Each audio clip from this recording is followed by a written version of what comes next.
All right, let's get into it. We're talking about why good intentions fail and what actually truly works.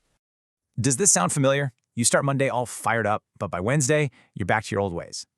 Well, guess what? It's probably not a you problem. It's a method problem. You're using the wrong tool.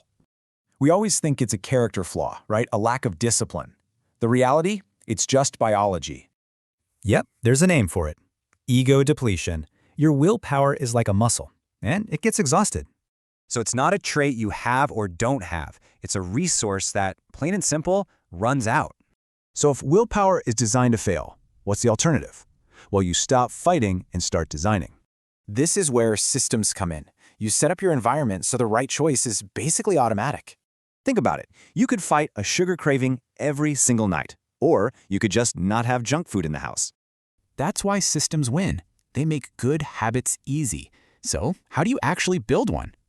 Let's look at 3 powerful research-backed ways. They sound a bit technical, but they're super simple. First up, just get specific. Don't say, I'll work out. Say, I will go for a run at 7 a.m. in the park. Just doing that simple thing can make you up to 300% more likely to follow through. It's wild. Number 2 is habit stacking. Link a new habit to one you already have. After my coffee, I'll meditate for 1 minute. And third, reduce friction.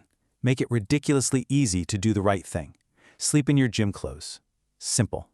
But look, beyond all these tactics, there's something much deeper going on. It's about your identity. As James Clear says, every action you take is a vote. You're casting a ballot for the person you want to be. The goal isn't just to do something, like read a book. The goal is to become someone, like a reader.